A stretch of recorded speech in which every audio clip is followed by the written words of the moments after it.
Food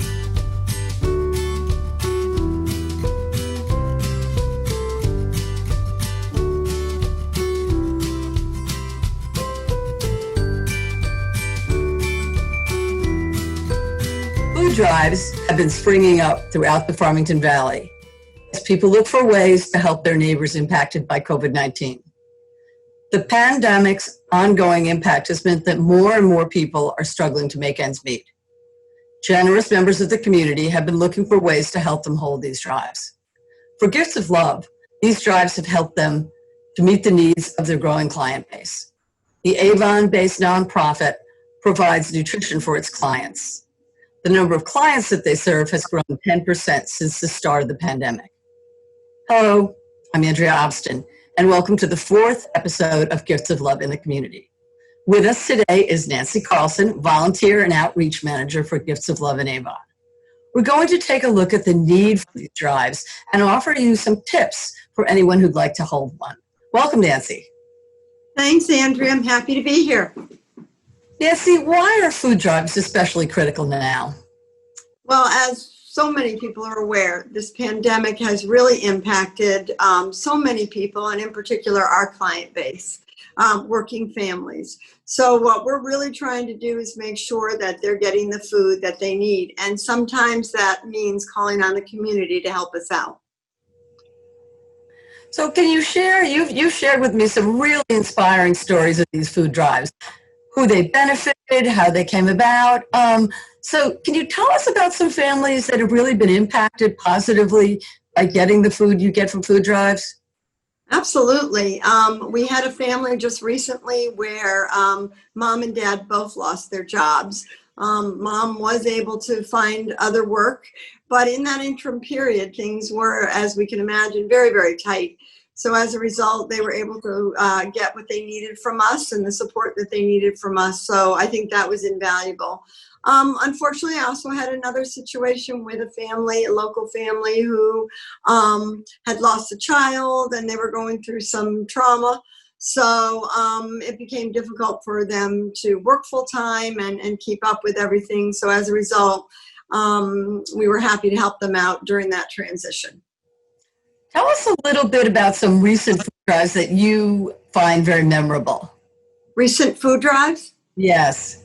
We've had several, and they've all been very different and all very exciting and helpful, but we've had some local neighborhoods that have gone together and really done a great food drive on a weekend. We've had teenagers in the community who've said, how can I help? So they've organized their own food drives. And then we've had businesses and organizations like Rotary and Lions who have come forward and say, what can we do? We'd like to do a food drive. So the outpouring has been wonderful.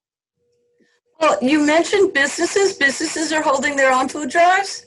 Yes, and we have a couple, actually one happening this weekend. Ameriprise in Simsbury has organized a food drive for us tomorrow at their office. So that's one. We've had a real estate company do one. Trying to think of who else, but we've had several, and then we've had just local organizations, like I said, but neighborhoods, Hunters Run, Farmington Woods, Boy Scouts. So a variety of groups that have come forward and said, how can we help? And tell us what we need to do and tell us what you need. And it's been wonderful. Wow, that's amazing that you have a variety of people like that. So what has that resulted? What kind of how much food have you been able to get? Well, I was just talking to our food manager this morning and I said, give me real hard numbers. And we have taken in over 70,000 pounds of food in the last 6 months. Wow. So that is unbelievable and so helpful because I don't know if people know, but we get a lot of our food through Food Share. But you have a limited selection of items that you can get from them. So the food drives really are what we need to get that balance, to get the items in that we normally don't have access to. So that brings me to my next question, which is what kinds of food items, what kind of items do you need? Sort of need it all, but we always need canned goods, canned fruit, canned veggies. We always need cereal and pasta. Rice and beans, but we also need toiletries, we need laundry detergent. So items that don't automatically come to mind, but those are things that are very, very helpful to them because we all need them. And if we can take that off their plate, then they can use the little funds they have to buy something that we haven't provided. So these are all non-perishable foods, right? Yes. Yeah. I mean, there are people that will walk in and they will offer us some, they've had an event and they have leftover chicken or leftover whatever. We're happy to take that, but it needs to have been properly sealed, etc. So we can't take anything that hasn't been properly attended to. And aside from food drives, is it possible to donate food at the Gifts of Love headquarters?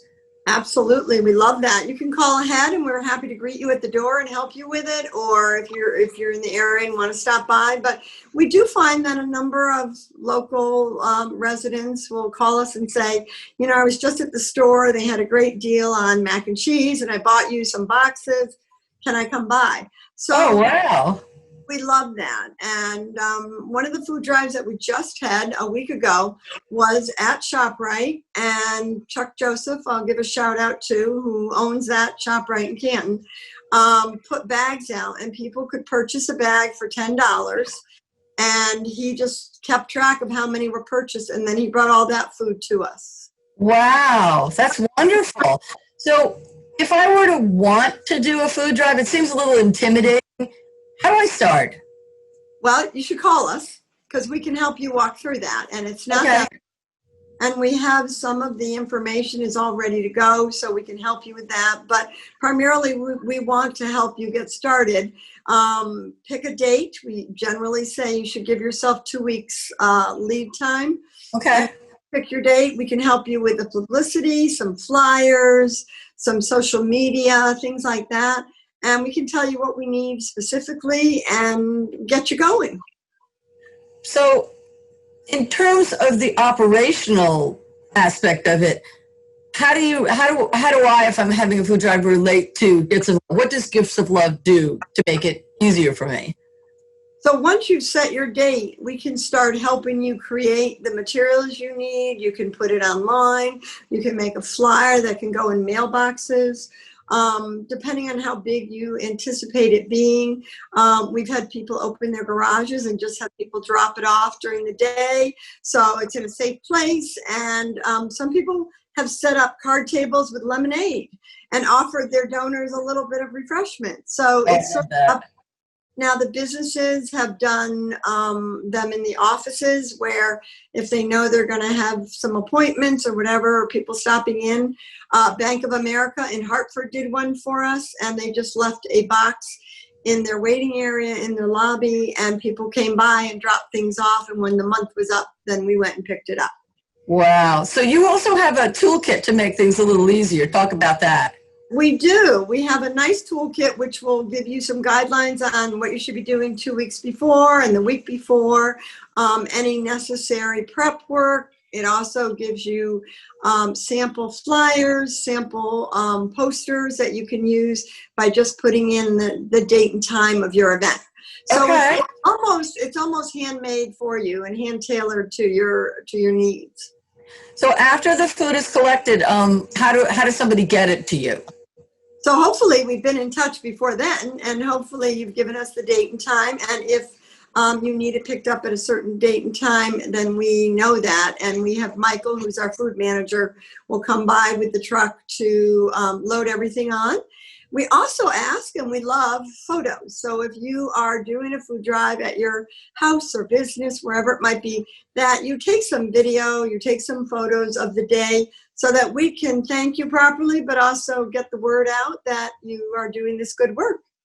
Yeah, I think we talked about this, the whole idea of while the food drive is going on, to take video and take photos, because even while it's going on, if you're posting that on Facebook and people see it, they might just drop by. Drop by, exactly. So that's really important. Those communications, those ongoing communications before, during, and after really are wonderful. And it also spikes other people's interest in saying, hey, I can do this. This is something I can do as well. So it's so beneficial to us to have that stream of people that are willing to step up and help out. And I know in my community, Farmington Woods, you actually brought the truck, which I thought was a big draw. It was. And the one at Ameriprise tomorrow, there will be our minivan. We're not bringing the big truck, but because of space constraints, but there will be our minivan there. Michael's got it there, ready to go, and our banner is there. And you're absolutely, anybody's welcome to utilize those items. And you also provide signage, if I remember correctly. We do. We have some, pre-made signs that you can use, and you can edit them, or we have them saved. So if you want to edit them to be custom to what you're doing, we can offer those up, or we can help you create your own. Some people really want it to be a more personal thing, and I'm happy to work with them on that. So tell us a little bit about how things are going at Gifts of what you're doing, because I know things have changed in terms of the way that you operate. Well, we're getting to a point where we're almost ready to open for our clients. We hope at the beginning of October that clients will be returning by coming inside. But during these last 6 months or so, it's been curbside pickup. So we have set appointments for them to come by, let us know what they need, and we've bagged it, and that includes diapers and toiletries and all of that, and it's ready to go for their appointment. And they knock on the door, and we have volunteers that bring it out to their car. Our increase in need has been about 25%. It's really, really up. So when we were doing somewhere in the low 200s in terms of families, we're up in the 270s right now. Nancy, tell us what makes for a successful food drive. Well, I think the first step is to pick a time and a place, make sure that it works, it's convenient for everyone, works for everyone. Be sure you get some volunteers set up for that date and time. And then your social media is critical. So getting out there and making sure people are aware that this is happening. We're happy to help you with that through our own channels of our Facebook, our social media channels. And then, starting with some calling of some donors if you need to, emailing donors, as well as being sure that you're set to go, and then using any of the publicity that we can offer. So we have banners, we have flyers that we can help you create that are already created, posters, anything of that nature. I think critically, you need to make sure that you've planned ahead and that you start about 2 weeks in advance. So if I decide I want to hold a food drive, just first step is that I call you about 2 weeks before I want to have it. Exactly. And I think that's important too, Andrea, because we don't want a lot of overlap. So if somebody else nearby is doing one too, we don't want you to be competing with another drive. We did find that happened one weekend and we were unaware of it. So I want your individual drive to be as successful as possible.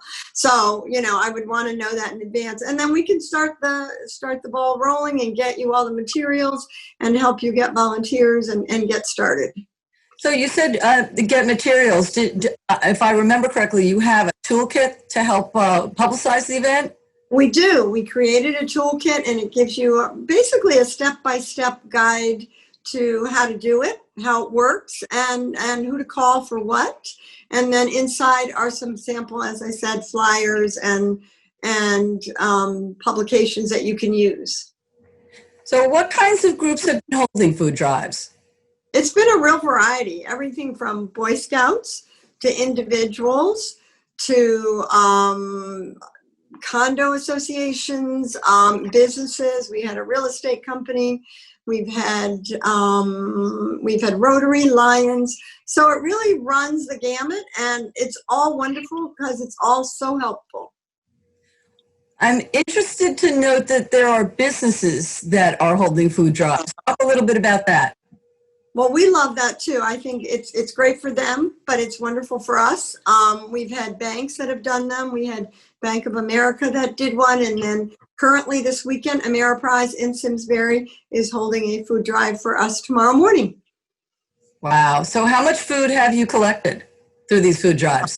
Well, it's been amazing because in talking to our food manager this morning, he said over 70,000 pounds of food has been collected since the 1st of April, since the pandemic really came into play. So I think that having the support of the community is paramount. We need it.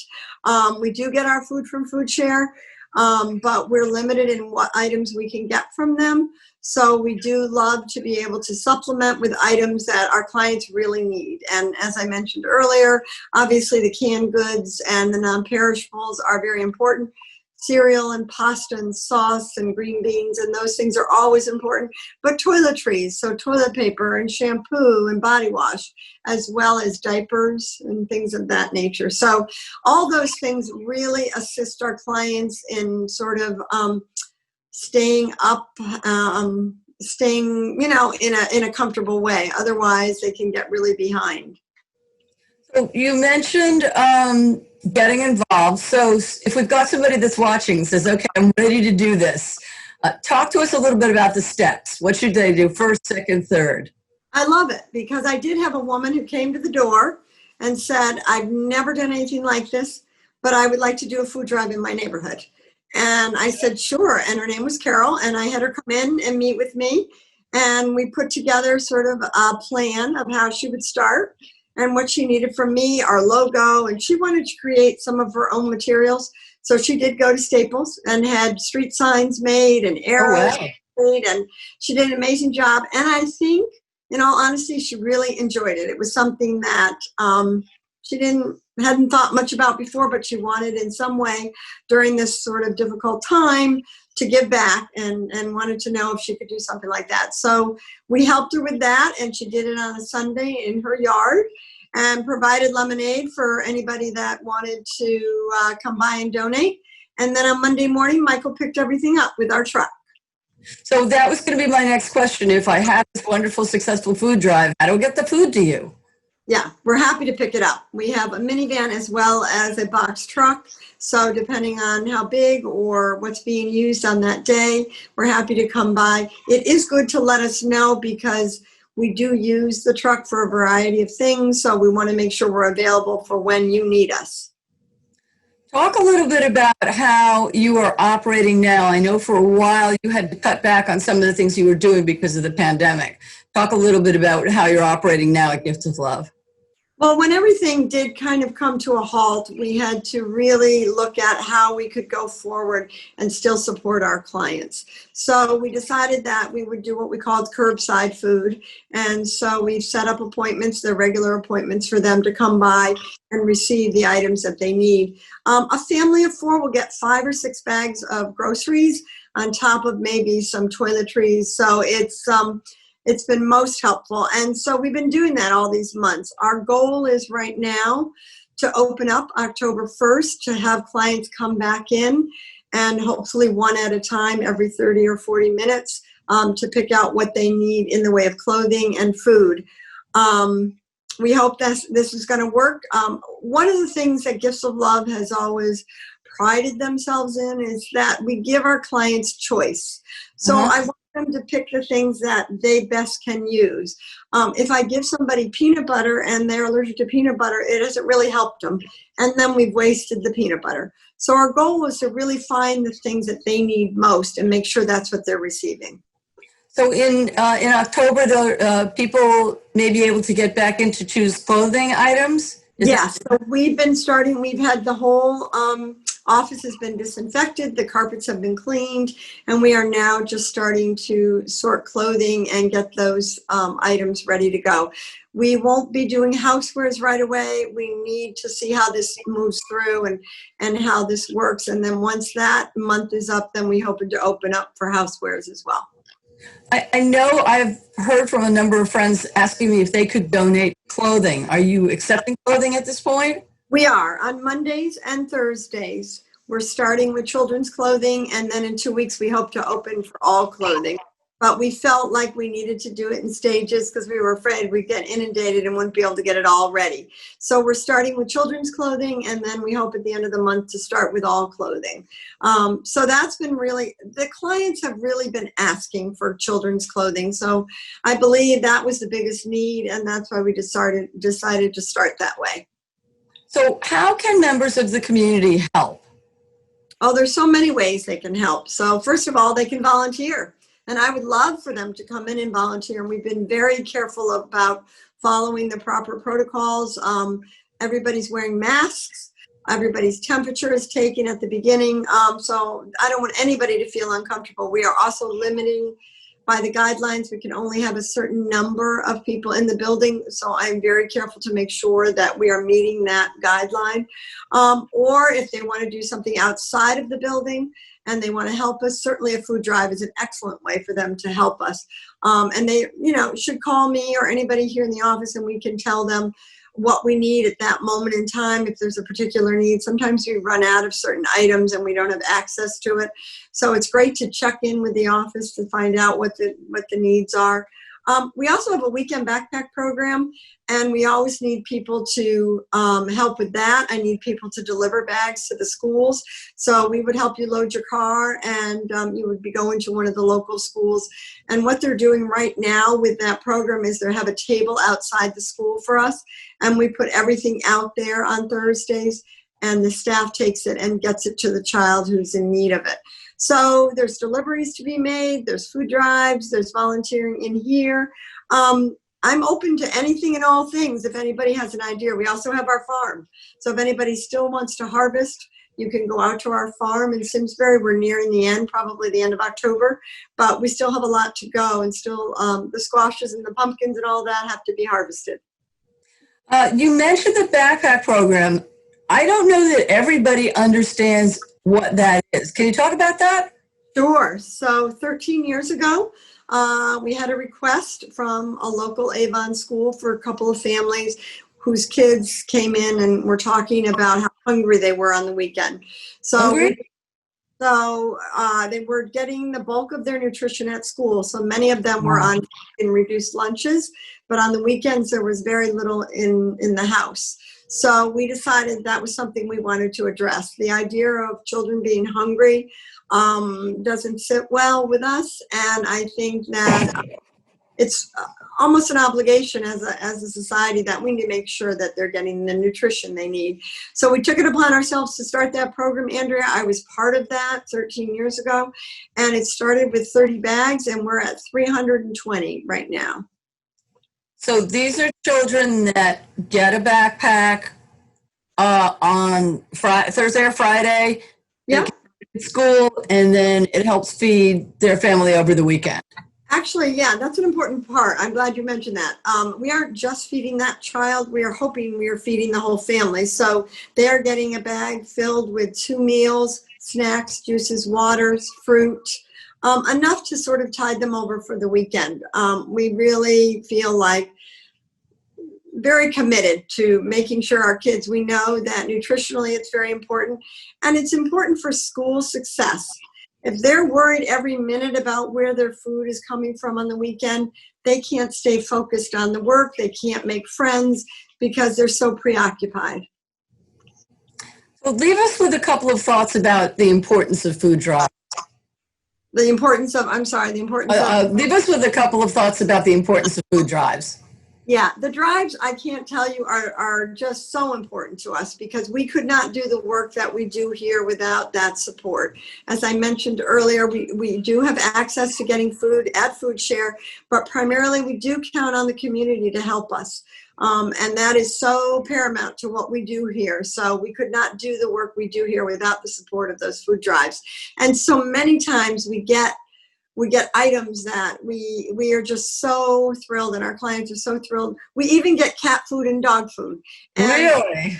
And that, people take light of that, but honestly, if you can't feed your pet, it becomes very stressful. And so today we had a client come in and she said, "Do I have cat food?" And we did.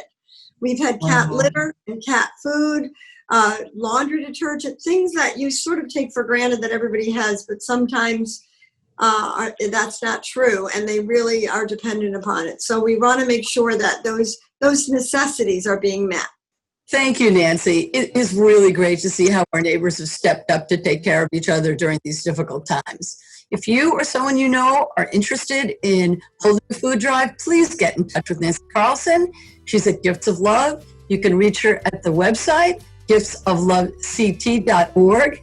We thank you for joining us, and we look forward to seeing you again on the next episode of Gifts of Love in the Community.